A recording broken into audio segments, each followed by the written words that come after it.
Aujourd'hui, nous allons aborder un sujet crucial, particulièrement pertinent en cette période estivale. Un sujet qui revient chaque année avec l'été et qui nous concerne tous, la canicule. Un mot qui évoque immédiatement la chaleur intense, le soleil de plomb et la difficulté à supporter les températures élevées. Ce n'est pas juste une journée chaude, non, c'est bien plus que cela. C'est un phénomène météorologique spécifique qui nécessite une attention particulière. Ce qui rend la canicule dangereuse, et c'est important de le souligner, c'est son impact sur notre corps et notre santé. Notre organisme lutte pour maintenir sa température à 37 degrés, une température idéale pour son bon fonctionnement, mais il s'épuise vite, surtout pendant une canicule, car il doit constamment travailler pour évacuer la chaleur et maintenir cette température stable.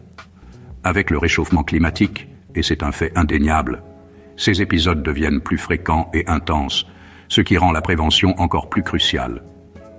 Nous devons nous adapter à ces nouvelles réalités climatiques. Quand il fait très chaud, que le mercure grimpe en flèche, notre corps transpire pour se refroidir, c'est son mécanisme naturel de régulation thermique. La transpiration permet d'évacuer la chaleur par évaporation. Mais si l'air est humide, ce mécanisme fonctionne mal, car l'humidité empêche la transpiration de s'évaporer efficacement. Les personnes âgées sont particulièrement à risque, et il est essentiel de les protéger et de les surveiller de près pendant les périodes de canicule, car leur corps réagit moins bien à la chaleur, leur système de régulation thermique est moins efficace, et ils ont plus de difficultés à s'adapter aux températures élevées. Avec l'âge, les défenses naturelles s'affaiblissent. La capacité du corps à lutter contre les agressions extérieures diminue. Un peu comme une vieille voiture qui peine dans une côte, elle a besoin de plus d'efforts pour avancer et elle risque de surchauffer plus facilement. La canicule est une épreuve d'endurance, un véritable marathon pour le corps, surtout pour les plus fragiles, ceux qui ont déjà des problèmes de santé ou qui sont affaiblis par l'âge. Le souvenir de la canicule de 2003 en France, une catastrophe sanitaire qui a marqué les esprits, avec sa surmortalité, un nombre de décès anormalement élevé, nous rappelle l'importance de la prévention, de la nécessité de prendre des mesures pour se protéger et protéger les autres. Depuis, des plans canicules, des dispositifs d'alerte et de prévention ont été mis en place et des messages de prévention existent, diffusés par les autorités et les médias. Mais la vigilance reste essentielle, car la canicule est un danger réel et il ne faut pas la prendre à la légère. Chaque été est un nouveau défi, une nouvelle occasion de se préparer et de se protéger contre les effets de la chaleur. Connaître les dangers de la canicule, c'est le premier pas vers une meilleure prévention. Pourquoi les seniors sont-ils plus vulnérables à la chaleur intense? C'est une question cruciale, car avec l'âge, notre corps subit des changements qui le rendent moins apte à faire face aux températures extrêmes. Comprendre ces transformations physiologiques est la première étape pour protéger efficacement nos aînés pendant les vagues de chaleur. Avec l'âge, la sensation de soif diminue progressivement. Ce changement subtil a des conséquences importantes. On oublie de boire, même quand le corps en a désespérément besoin. La déshydratation s'installe alors insidieusement, affectant les fonctions vitales et augmentant les risques pour la santé. Il est donc impératif de rester vigilant et de s'hydrater régulièrement, même sans ressentir la soif. La transpiration, notre climatisation naturelle, ce mécanisme essentiel qui permet de réguler notre température interne, devient moins efficace avec l'âge, rendant l'évacuation de la chaleur difficile et augmentant le risque d'hyperthermie. Le corps a plus de mal à se refroidir, ce qui peut entraîner une surchauffe dangereuse. Le cœur doit travailler plus fort pour refroidir le corps, pompant le sang plus rapidement pour dissiper la chaleur, ce qui peut aggraver des maladies existantes comme les problèmes cardiaques ou respiratoires. Cette surcharge de travail peut mettre à rude épreuve un organisme déjà fragilisé. Les maladies chroniques et certains médicaments, en particulier ceux qui affectent la tension artérielle ou la fonction rénale, compliquent encore la régulation de la température, rendant l'organisme plus vulnérable aux effets néfastes de la chaleur. Ces facteurs combinés peuvent créer un cercle vicieux, dangereux. Il ne faut jamais arrêter un traitement sans avis médical, car cela pourrait avoir des conséquences graves sur la santé. Mais il est crucial d'en parler à son médecin en cas de canicule, afin d'adapter éventuellement les doses ou de prendre des précautions supplémentaires. Une consultation médicale est essentiel pour une prise en charge personnalisée. Le repos, un moment de répit pour le corps et l'hydratation sont essentiels, des piliers fondamentaux, pour aider le corps à tenir le choc et à mieux supporter les fortes chaleurs. Ces mesures simples peuvent faire une grande différence. Le corps est une machine incroyable, mais il a ses limites.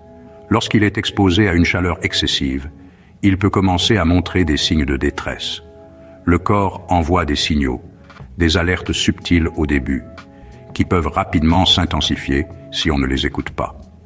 Ces signaux sont sa façon de nous dire qu'il a besoin d'aide, qu'il est en train de surchauffer et qu'il faut agir. Il est crucial de reconnaître ces signaux pour éviter des complications graves. Fatigue inhabituelle, une sensation de lassitude extrême qui survient plus rapidement que d'habitude, même après un effort minime. C'est un signe que le corps lutte pour maintenir sa température.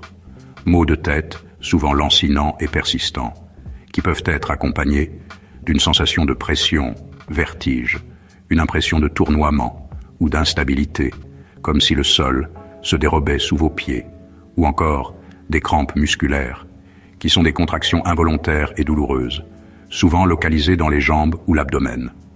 Ce sont des alertes à ne pas ignorer. Ce sont des drapeaux rouges qui indiquent que votre corps est en difficulté et qu'il est temps d'agir immédiatement. Dès les premiers signes, la rapidité de la réaction est essentielle. Il faut s'arrêter, se mettre à l'ombre, dans un endroit frais et aéré, et boire de l'eau, de préférence fraîche, par petites gorgées régulières. Les crampes signalent une perte de sel et d'eau, des électrolytes essentiels au bon fonctionnement des muscles. Reposez-vous et hydratez-vous avec une boisson légèrement salée, comme une boisson pour sportifs ou une solution de réhydratation orale. Attention aux changements de comportement, ils peuvent être des indicateurs précoces de déshydratation sévère ou de coups de chaleur. Confusion, irritabilité, une agitation inhabituelle, une difficulté à se concentrer ou une somnolence anormale sont des signes graves qui nécessitent une attention médicale immédiate. La peau et la bouche donnent aussi des indices précieux sur l'état d'hydratation du corps. Bouche sèche, une sensation de soif intense qui ne disparaît pas même après avoir bu, peau rouge ou moite, une transpiration excessive qui ne parvient pas à refroidir le corps ou au contraire, une peau sèche et brûlante. Pincez légèrement la peau sur le dos de la main. Si elle tarde à reprendre sa forme initiale, c'est un signe de déshydratation. Urine foncée ou rare, déshydratation. Des urines claires et abondantes sont le signe d'une bonne hydratation. Ces signaux sont des appels à l'aide, des SOS lancés par votre corps pour vous alerter d'un danger imminent. Il faut réagir vite en prenant les mesures appropriées pour refroidir le corps et rétablir l'hydratation. Ne minimisez jamais ces symptômes, même s'ils vous semblent légers au début, surtout chez les personnes âgées, qui sont plus vulnérables aux effets de la chaleur. Un simple geste, comme offrir un verre d'eau ou proposer un endroit frais, peut éviter des complications graves. Écoutez votre corps et celui de vos proches. Soyez attentifs aux signaux qu'ils vous envoient. La prévention commence par l'attention à ces signes, par une vigilance constante et une action rapide. Ignorer les signaux d'alerte peut mener à des complications graves. Le coup de chaleur est une urgence vitale. La température du corps dépasse 40 degrés C. Le cerveau est en danger. La déshydratation perturbe tout l'organisme, fatigue le cœur et les reins et peut provoquer des chutes ou des troubles de la conscience. Chez les personnes fragiles, la canicule aggrave les maladies chroniques cœur, diabète et respiration. L'épuisement par la chaleur précède souvent le coup de chaleur, faiblesse extrême, sueurs abondantes ou nausées. Si on n'agit pas, la situation peut vite devenir critique. Il faut savoir reconnaître ces étapes pour intervenir à temps. L'hydratation est la règle d'or contre la canicule. Il faut boire régulièrement sans attendre d'avoir soif, surtout chez les seniors. L'objectif, 1,5 à 2 litres d'eau par jour, répartis sur la journée. Privilégiez l'eau, plate ou gazeuse, fraîche mais pas glacée. Variez avec des tisanes, bouillon froid ou eau aromatisée. Évitez l'alcool, les sodas et les boissons très sucrées qui déshydratent. Placez une bouteille d'eau à portée de main. Utilisez des rappels ou alarmes. Pour ceux qui boivent peu, le brumisateur apporte aussi un peu de fraîcheur. L'hydratation, c'est aussi une question d'organisation. L'alimentation aide aussi à lutter contre la chaleur. Privilégiez fruits et légumes riches en eau concombre, tomates, melons, pastèques. Mangez léger, fractionnez les repas, évitez les plats gras ou épicés. Ne sautez pas de repas, même si l'appétit baisse. Un peu de sel est utile pour compenser les pertes dues à la transpiration, sauf contre indication médicale. Les bouillons, yaourts, compotes sont de bons compléments. Adapter son alimentation, c'est soutenir son corps. Et bien manger, c'est aussi bien s'hydrater. Garder la maison fraîche est essentiel. Fermez les volets, rideaux et fenêtres dès le matin pour bloquer la chaleur. Ouvrez tout la nuit ou tôt le matin pour ventiler et faire entrer la fraîcheur. Étendez du linge humide devant une fenêtre ou un ventilateur pour rafraîchir l'air. Évitez d'utiliser four, plaque ou appareil qui chauffe pendant la journée. Utilisez le ventilateur avec une bouteille d'eau glacée devant pour un air plus frais. Ne dirigez pas le flux d'air directement sur une personne qui dort. Si la température reste trop élevée, passez quelques heures dans un lieu public climatisé. Ces gestes simples font la différence. Protéger son intérieur, c'est protéger sa santé. Reconnaître l'urgence est vital. L'épuisement par la chaleur, fatigue, sueur, maux de tête, crampes, nausées.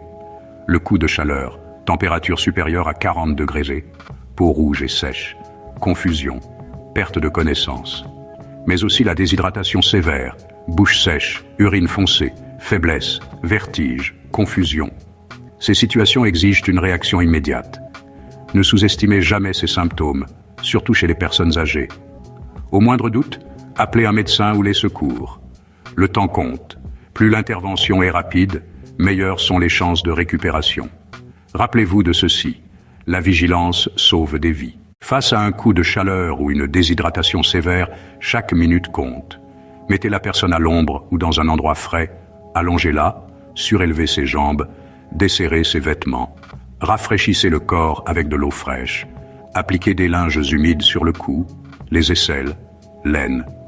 Ventilez la personne, mais évitez le bain glacé. Appelez immédiatement les secours et suivez leurs instructions. Si la personne est consciente, faites-la boire par petites gorgées. Si elle perd connaissance, placez-la en position latérale de sécurité. Ces gestes simples peuvent sauver une vie. Finalement, la meilleure protection contre la canicule, c'est la solidarité. L'isolement est un risque majeur, veillez sur vos proches et voisins âgés. Un appel ou une visite quotidienne peut tout changer. Vérifiez qu'ils ont de l'eau, un logement frais et qu'ils vont bien. Proposez votre aide pour les courses ou les démarches. Signalez les personnes isolées aux services municipaux si besoin. La canicule n'est pas une fatalité. La prévention et l'entraide font la différence. N'oublions pas la leçon de 2003, la chaleur tue, l'indifférence aussi. Cet été, soyons attentifs et solidaires. Prenez soin de vous et des autres. À bientôt dans une prochaine vidéo.